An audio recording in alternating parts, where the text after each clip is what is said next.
A chance to escape Murdoch'sembrace. In 2009, I attended a wedding of News International chief executive rep covered. The ceremony took place by lake at a country estate. I stood the next TV presenter Piers Morgan while Paul Deck, Daily Mail editor, was a few years away.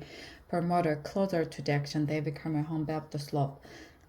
Gordon Brown, then Prime Minister, arrived late with all eyes turning to him as he walked down to the lake.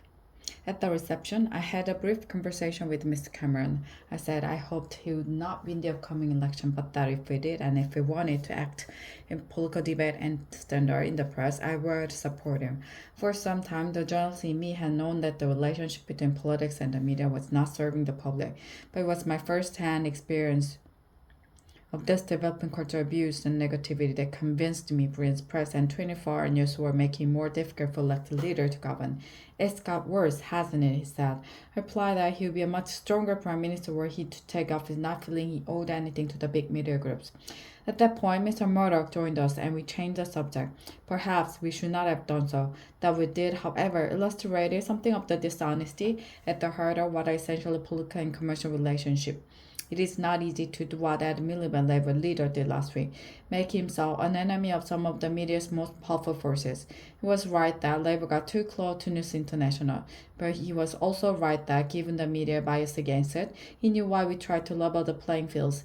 In my own defense, and as my diary shows, argued for some years with Tony Blair that we needed to act on the culture of our media.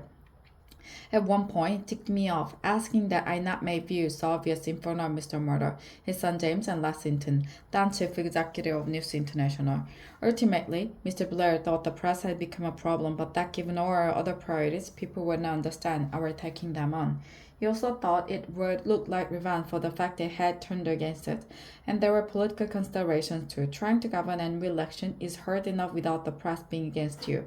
Except that for all of us, at times media support was something we courted at the expense of positions of principle on media issues.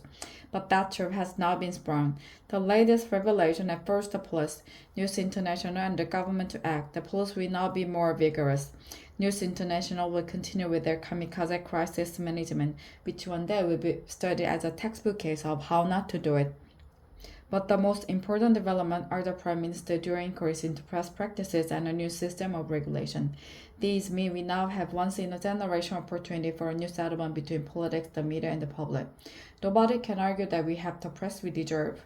Pressured by technological change, a dominant strain of Britain's media has gone into a spiral of decline, in which this scandal is only the most dramatic development. Mr. Cameron did not look comfortable announcing the reviews.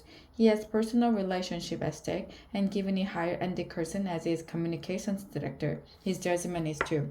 Already the backlash from part of the press has begun. I seek to maintain that anything but two slopes of regulation is an assault on the free press. But Mr. Cameron must stand back from all of that and ask himself what is the right thing to do. He did some of it last Friday. The judicial inquiry should be far-reaching. The news of the war is far from allowing the use of dubious and illegal practices, as widely ignored reports from the Information Commission have shown. Part of British media reminds me of the trade union before Mrs. Thatcher. They feel untouchable. As I say above, Labour should have done more to deal with the fear beast. But just as the MP expenses scandal emerged from the failure of Mrs. Thatcher's government to tackle MP salaries, so the system by which he showered honors on editors and honors. A practice to which we put an end with a rule that no serving editor could be honored means you to have something to answer for.